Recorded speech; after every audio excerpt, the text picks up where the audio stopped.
They say justice is blind. I spent 40 years of my life trying to prove that maxim true, first as a trial attorney, then as a justice on the state appellate court. I wrote opinions that redefined contract law, stood firm against procedural abuse, and sent men and women to prison with a clear conscience. I understood the nature of evidence, the weight of a precedent, and the subtle, insidious power of a well-crafted deception. Yet, here I was, Judge Eleanor Vance, celebrated, admired, and utterly trapped in a cage of my own design, a luxurious, gilded cage built by the one person I had trusted implicitly, my daughter, Cecilia. It's been 3 years since I retired. My mobility is a joke, a cruel twist of fate for a woman who spent her life on her feet, standing to deliver a verdict, or simply pacing her chambers while grappling with a difficult point of law. I am sound of mind, sharper, perhaps, than I've ever been, for true clarity often comes only when the body slows down enough for the mind to finally listen. But my body? It's a relic. It needs full-time attention, and Cecilia has seized that necessity like a seasoned prosecutor pouncing on a weak witness. Cecilia, my beautiful, ambitious, and utterly merciless daughter. To the world, she is a saint, the devoted daughter who gave up her burgeoning career, a supposed interior design maven, to tend to her frail mother. She's practically a saint, my former colleague Judge Harrison sighed over the phone last month. A true credit to your upbringing, Eleanor. I simply hummed, a non-committal noise. I could not tell Harrison or anyone the truth. How could I? The truth is that Cecilia is not my caregiver. She is my custodian. And the asset she is guarding, protecting, and slowly, systematically liquidating is my estate.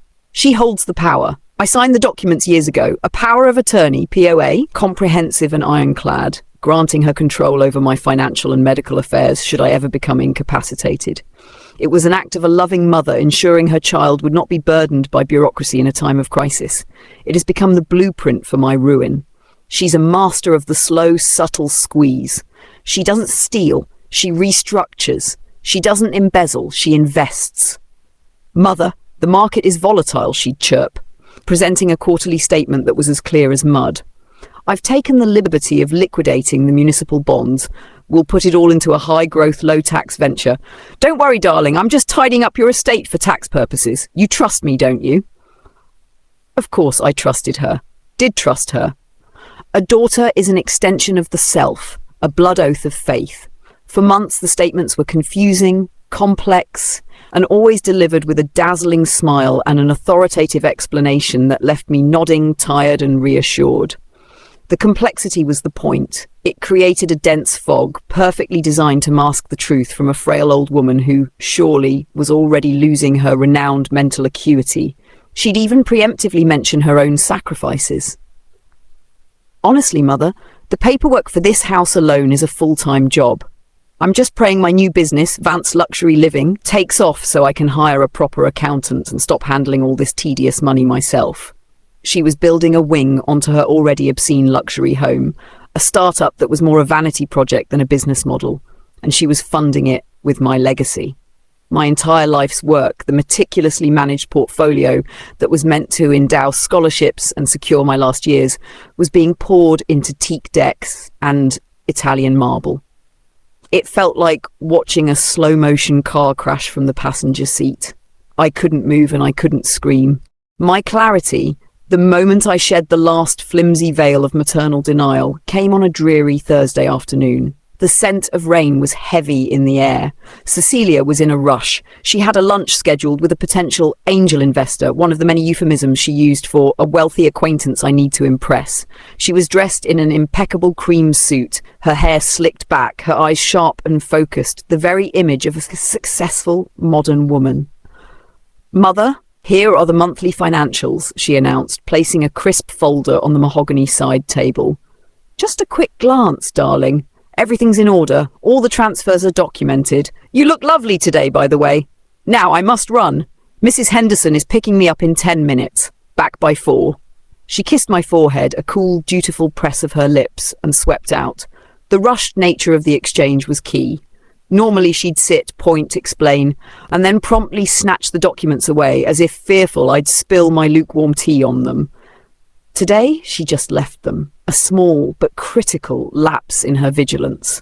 I waited until I heard the distant thrum of the engine pulling away. Then, with an effort that left me breathless and aching, I reached out with the hook of my silver-tipped cane and dragged the folder closer. The first few pages were the usual dense fog of investment lingo and fractional changes. My eyes, though weakened by age, still possessed the finely tuned radar of a judge looking for the single egregious error in a mountain of briefs. I scrolled to the very last page, the consolidated cash flow statement. My breath hitched. Not a gasp, mind you, for my years on the bench taught me to hide all reaction, but an internal cold shudder. There, nestled innocently between a documented payment for exterior home upgrades and a routine quarterly utility bill, was a line item that screamed at me.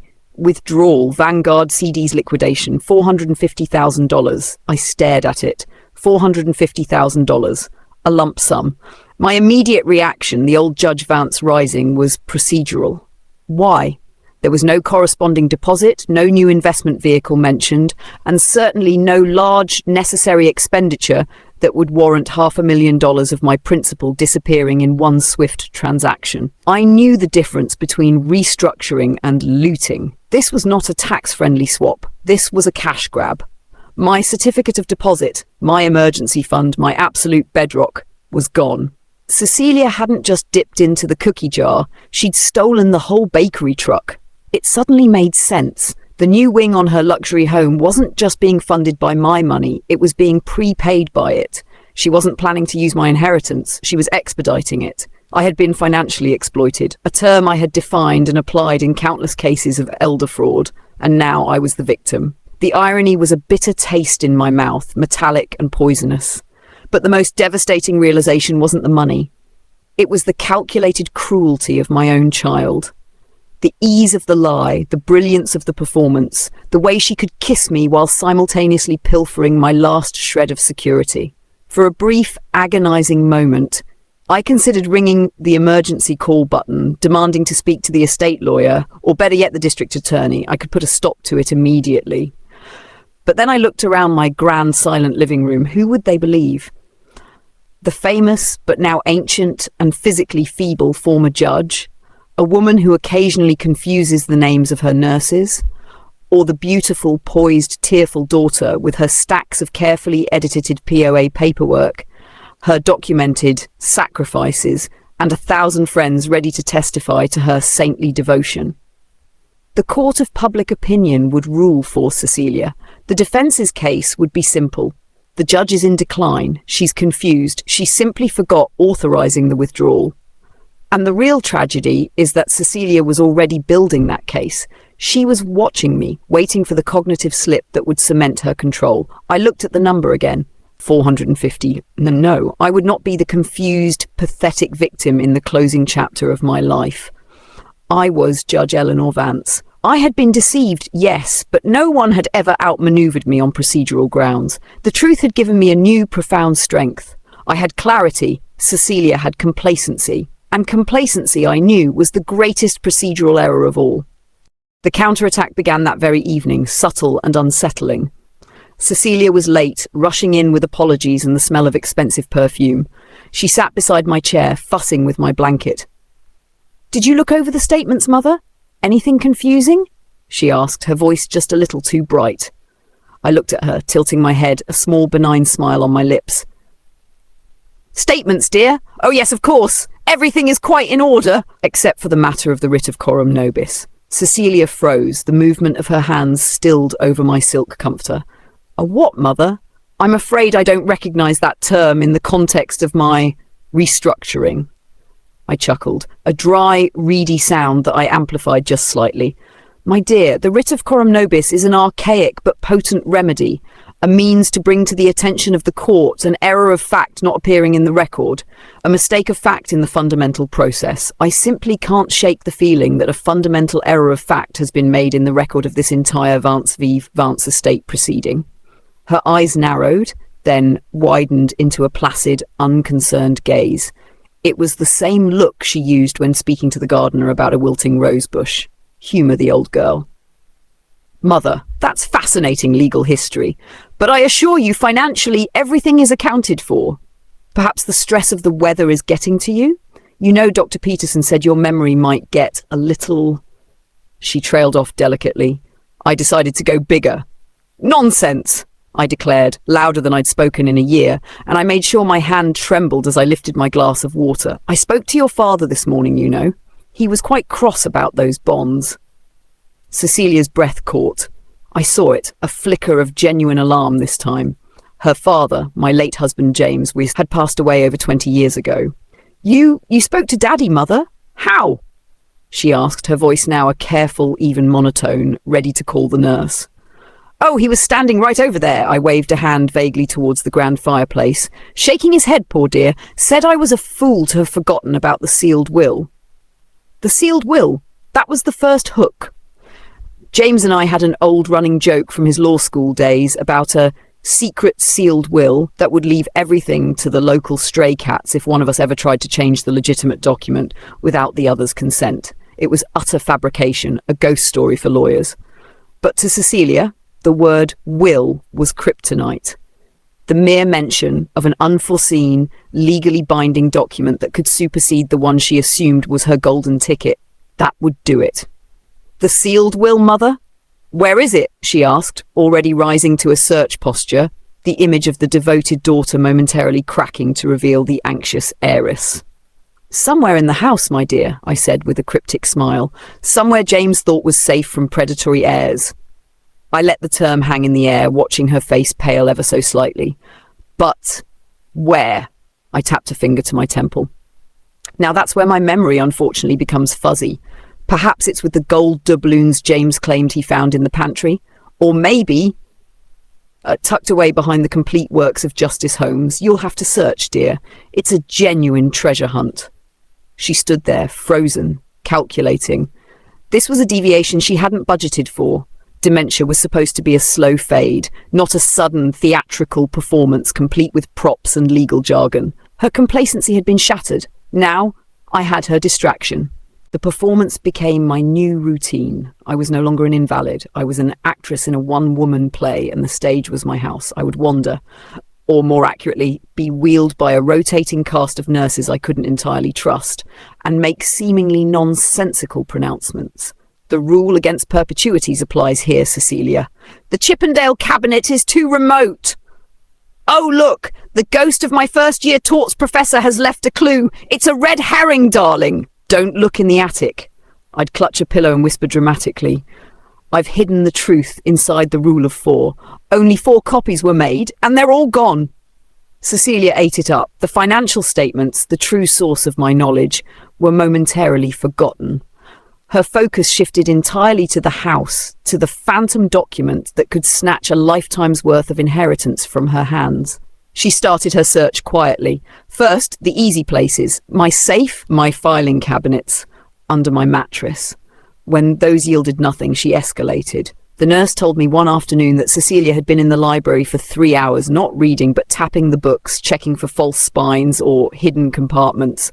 This was precisely what I needed. Distraction. A smokescreen dense enough to allow a physically infirm woman to conduct a covert, high-stakes legal operation. The key to my counterattack lay in a small, discreet box tucked into the back of my nightstand drawer. It was a gift from James 20 years ago, a specialized military-grade encrypted tablet he used for classified patent work. It was the only piece of modern technology I trusted. It was not connected to the house Wi-Fi. Its operating system was obscure, and it was powered by a separate internal cell battery. It was, in effect, a secure, off-the-grid lifeline. When Cecilia was out searching the basement, convinced I'd bricked up the will in the old wine cellar, I went to work. My first task was to contact Marcus Thorne. Marcus was my former law clerk. He had been with me for 10 years and was the only person who understood my precise, often eccentric, legal mind. More importantly, he was a man of impeccable ethics and absolute discretion. He now ran a successful private practice focused on complex financial litigation. He was the only one I could trust to handle this case, which was both a breach of fiduciary duty and a profound personal betrayal. I spent the next 3 nights fueled by indignation and a terrifying amount of cold coffee compiling my case. My hands, still steady enough for this critical work, typed out a document that would leave no room for doubt. I had meticulously cross-referenced her large, undocumented withdrawals with public records of her own expenditures, the construction permits for her new wing, the LLC formation documents for Vance Luxury Living, even the invoices from the high-end design firm she'd hired. I had a complete, undeniable ledger of her fraudulent transactions. It proved not mere oversight, but a documented pattern of financial exploitation. This ledger I encrypted and attached to the most important document of my life, my finalized, legitimate will. I had drafted it in secret months ago, sensing a shift in Cecilia, an impatience, a coldness. The original will, the one Cecilia believed was her golden ticket, was still safely tucked away in the law firm's vault. This one, the one I had just finished, was my final, devastating act of justice. It designated not to my predatory daughter, but to the city's public library system, with a permanent funded trust to provide free legal resources for elderly abuse victims. It was justice, elegantly packaged and delivered, a final ruling from the bench of my own life. I sent the single encrypted file to Marcus's private email, along with a brief procedural instruction: do not open until I give the final signal. The trap was set. Now I just needed to lure the final prey into position. Weeks passed in this bizarre domestic charade. Cecilia was a whirlwind of frustrated searching. She was tired, distracted, and jumpy. She was losing weight. Good. She was paying for her greed with her sleep. She'd come to my room, her eyes shadowed, and try to pry the information from me. Mother, please, just a hint. Is it in the portrait? Did Dad hollow out his first edition Blackstone? I'd simply smile, a serene, frail smile, and quote a line of Shakespeare, or perhaps a completely irrelevant, overturned 19th century ruling on riparian rights. I was the crazy old woman, and she was the anxious, frantic caretaker. The public story remained intact, but our private dynamic had inverted. I was in control, she was dancing to my tune. Then, the moment for the climax arrived. Cecilia, in her frantic need to appear generous and devoted, to counteract any potential, however remote, rumour of my confusion, leading to legal issues, scheduled a press event at my home. "It's going to be wonderful, Mother," she announced, her smile back in place, but with a brittle edge. "I'm announcing a large, anonymous gift to the hospital's new wing, in your name, of course, the Eleanor Vance Philanthropic Fund. It shows everyone that we Vances are solid, generous, and that your estate is securely managed." Securely managed. A final self-incriminating boast. The irony was almost too sweet.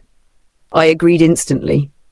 "Oh, that's marvellous, dear, just marvellous. It's so good to see you giving back." The event was set for 10 a.m. on a Friday. The local news crews would be there, a few society columnists, and a dozen of the city's most prominent philanthropists. It was her grand stage for a public preemptive strike. But the real drama was set to unfold just moments before the press conference began. It was 9:30 a.m. Cecilia was in the drawing room, pacing, micromanaging the caterers and adjusting the lights. I was wheeled into the library, ostensibly to be in a comfortable location before the photographers arrived. The moment I was alone, a nurse having been dismissed with a false cough, I pressed a single hidden button on the arm of my chair. It was a subtle signal to my trusted but completely unaware private nurse, a sweet elderly woman named Martha. At that exact moment, Martha was bringing in the last of the canapes. I watched from the corner of my eye as she placed the tray on the old writing desk, the one my father had given me, and then, seemingly by accident, knocked over a very specific antique globe. The globe rolled harmlessly, but the distraction worked. Cecilia, rushing in from the next room, snapped, "Martha! Be more careful, honestly." Martha, flustered, bent to retrieve the globe. As she did, she, again, seemingly by accident, pushed a loose floorboard near the hearth with her foot. The floorboard moved, revealing a deep, dusty recess, and in that recess sat a small, square, heavily taped and labelled cardboard box.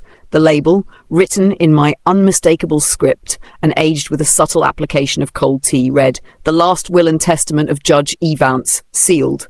It was the ultimate theatrical trap, a prop meticulously prepared a week earlier and hidden in the only place I knew Cecilia would look last, a spot so obvious, so cliché, that she would have dismissed it in her frantic esoteric search. Cecilia screamed, not a shriek of fear, but a guttural cry of triumphant greed. Mother, you found it!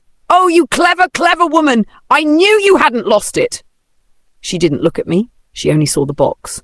She scrambled to the floor, her cream suit be damned, and wrenched the box from the hole. She had done it. She had won the treasure hunt. Her inheritance was secured.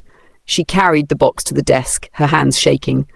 The press is due in minutes. I'll just check this, make sure the terms are what we discussed. Just a formality, mother darling. She didn't need a knife. She tore at the packing tape with her manicured nails. The sound of the ripping tape, an auditory metaphor for her tearing down the last shred of her mother's security. I watched her, my expression utterly serene, every nerve in my body humming with a cold, judicial calm. She finally ripped open the lid, plunged her hand inside, and pulled out the single folded sheet of parchment. She unfolded it, her eyes scanning the top lines for the familiar, comforting words of a massive inheritance.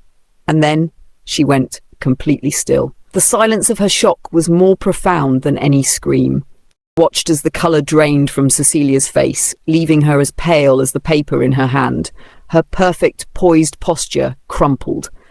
She didn't look like a successful businesswoman. She looked like a child caught with her hand in the till. I broke the silence, my voice clear, steady, and amplified. The voice that had delivered final rulings from the highest bench. "Read it aloud, Cecilia," I commanded. "The press will be here shortly to hear about the Vance Fund. They should hear the full extent of my generosity." Her lips moved, trembling, but no sound came out. "It is a revocation of power of attorney, is it not?" I prompted. She nodded dumbly, a single tear, a tear of pure, unadulterated financial loss, tracing a path through her meticulously applied makeup. "And a clear statement signed and notarized regarding the terms of your removal. Something about documented breach of fiduciary duty and financial exploitation?" She dropped the paper, her gaze finally lifting to mine, her eyes blazing with a hatred so profound it was almost beautiful. I smiled again, that same small, benign, frail smile. "The will you were looking for, dear, was my old one. The one that was void the moment I sent the final legitimate document to Marcus. This document, the one you found, is my final binding legal instruction. It's my closing argument." She lunged towards me, her hands outstretched, not to help but to silence. "You old witch, you lying miserable!" The doors to the drawing room swung open. The cameramen, the journalists, and the smiling philanthropists, all led by a perfectly timed Marcus Thorne, poured into the library expecting to find the proud mother and daughter. They found Cecilia, hands curled into claws, towering over her frail mother. Marcus, professional and grave, strode forward instantly. He didn't look at Cecilia. He looked at the document crumpled on the floor. "Cecilia Vance," he said, his voice ringing with legal authority. "I am Marcus Thorne, Judge Vance's attorney. As of this moment, your power of attorney is formally revoked, as per this signed and notarized statement. Furthermore, I have in my possession a complete financial ledger detailing your transactions over the past 18 months, which are now being forwarded to the District Attorney's Office, alongside the documents for the Vance Trust for Elder Abuse Victims." He picked up the revocation and presented it to the nearest reporter. The flashbulbs popped instantly, their light harsh and exposing. Cecilia was framed. The beautiful, ambitious daughter, caught red-handed in a moment of pure, predatory rage, beside the small, serene figure of the former appellate judge. The questions erupted. "Is this true? Judge Vance, are you pressing charges? Ms. Vance, what is your comment on the revocation?" I lifted my chin, the gesture familiar and authoritative, and silence fell. "Justice is not only blind, but it is mercilessly procedural," I said, my voice strong, cutting through the shock.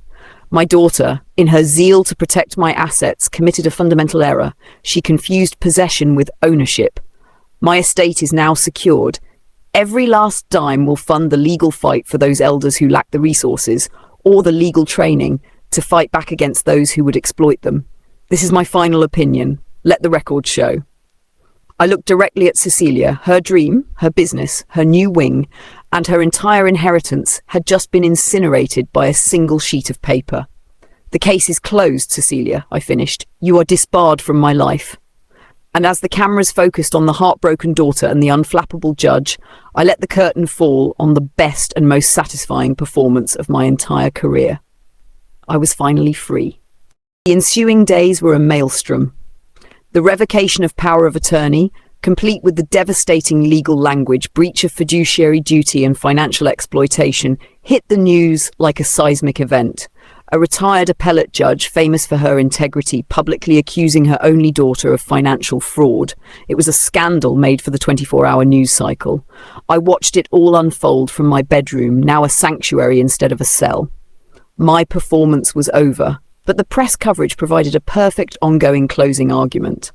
The visual evidence from the press conference was key. Cecilia, wild-eyed and furious, looming over me, contrasted sharply with my own composed, almost regal stillness. It was a narrative of good versus evil, and the cameras had made sure the world saw the real villain. The Judge Vance philanthropic fund, the one Cecilia had so desperately tried to announce, was instantly eclipsed. Instead, the focus was on the newly formed Vance Trust for Elder Abuse Victims, fueled by the entirety of my estate. The irony was exquisite. Cecilia's attempt to preempt a scandal became the very launchpad for the foundation that would legally pursue people just like her. The lawyers descended immediately. Marcus Thorne, a general in his field, moved with swift surgical precision. He immediately filed the necessary documents to freeze all of my remaining assets and formally registered the new will. He also, with a necessary coldness, filed a police report and a civil suit against Cecilia for the specific amount detailed in the ledger, the missing $500,000, plus punitive damages. Cecilia's defense, predictably, crumbled before it began. Her initial media statement, released through a hurried publicist, was a disaster. She claimed I was suffering from acute delusions, that the new will was signed under duress and mental incapacitation, and that I was merely lashing out because I resented her successful business ventures. But she had no grounds. Marcus had copies of the notarized revocation. He had my encrypted ledger, a meticulous legal brief detailing every transaction, time-stamped against my own calendar. He also had the statement from my private physician, secured before the entire event, testifying that while my physical health was fragile, my cognitive faculties were superior for a person of her age, and that I was of sound mind. The sealed will charade had also ironically strengthened my legal position. The general panic it caused, the frantic search, the loss of focus, proved I was, in fact, lucid and strategically brilliant. You don't execute a complex legal maneuver in a state of delusion. The house grew silent. Cecilia was gone. She had packed her bags and left the same day the police arrived to serve her with the civil suit. The initial shock had given way to a bitter, burning fury, which I could almost feel through the walls. She left no note, no apology, only a silent, damning indictment of her own character. The devoted daughter had vanished, leaving only the entitled heiress who saw her life script torn up before her eyes. My quiet victory had been secured. With the immediate threat gone, a profound wave of exhaustion washed over me. The adrenaline that had sustained the performance drained away, leaving me a frail old woman once more. Marcus came to see me the following afternoon, bringing with him a legal aide who was now overseeing my daily logistics. He sat beside my chair, the folder of documentation resting neatly on his lap. "Judge," he said, his voice soft, shedding the professional armor for a moment, "it's done. We've won the first round procedurally and publicly. The injunction is in place. The trust is fully formed. I've initiated the criminal complaint and filed the civil clawback. She has nothing left to contest. The will is ironclad." I closed my eyes, absorbing the relief. "Thank you, Marcus. You executed the brief perfectly." "I have to ask, Judge," he paused, his brow furrowed. "How did you know? How did you suspect her? And how did you manage to create that entire brilliant charade? You were utterly convincing." I opened my eyes and looked at the fireplace, recalling the night I saw the $450,000 withdrawal. "Marcus, I spent my life in a courtroom. I learned that the most dangerous lie is the one wrapped in an agreeable truth," I explained. Cecilia was the agreeable truth, the devoted daughter. Everyone saw it, including me. But when I saw that inexplicable large withdrawal, I remembered a lesson from my earliest days: follow the money. The ledger proved what my instinct suggested. It wasn't incompetence, it was calculated theft. I tapped the arm of my chair, smiling faintly. And as for the charade, She was already building a case of my incompetence. I simply accelerated her conviction in that fantasy. If she believed I was losing my mind, she wouldn't suspect I was building a case against her. I used her greed and her ambition as the perfect distraction. The sealed will was the bait, and she devoured it. She was so focused on finding the mythical gold that she never saw the real trap. Marcus nodded slowly, a genuine awe in his eyes. It was the most brilliant legal maneuver I've ever witnessed, Judge. Textbook misdirection. It was justice, Marcus, I corrected him gently. Justice for my late husband, whose money she was stealing. Justice for the dignity of my final years. And now, justice for countless others. With Cecilia out of the house and the legal proceedings underway, my life finally settled into a routine of profound, quiet peace. Martha, my private nurse who had aided me in the planting of the box, was now my chief confidant, and we shared knowing smiles over the morning tea. My days were no longer spent dreading Cecilia's visits or feigning senility. I spent my time reviewing the initial applications for the Vance Trust for Elder Abuse Victims. The trust was designed to fund a pro bono legal clinic, the Eleanor Vance Clinic, housed within the city's public library system, making legal counsel easily accessible to those who are often isolated and overlooked. It was my final docket, the most important case of my career. The irony was that in losing my daughter, I had gained a new, fulfilling purpose. My assets, intended to secure a selfish life for one greedy individual, would now secure legal aid for thousands. My final verdict was one of utility, not just punishment. One crisp afternoon, a week after the media storm had quieted, Marcus came again, bringing good news. "Judge, Cecilia has settled the civil suit," he announced. She had to liquidate her entire business, Vance Luxury Living, and sell her new wing at a significant loss. But she has repaid the $450,000 to the estate. We've agreed not to pursue punitive damages, provided she signs a non-disclosure agreement and agrees to the permanent injunction on challenging the will. I looked out the window. The trees were turning a deep, rich gold. I hadn't wanted to destroy her life entirely, merely to save my own dignity and stop the theft. The loss of her business and the humiliation were sufficient punishment. They were the consequences of her choices, a penalty far more effective than jail time. "Accepted," I said.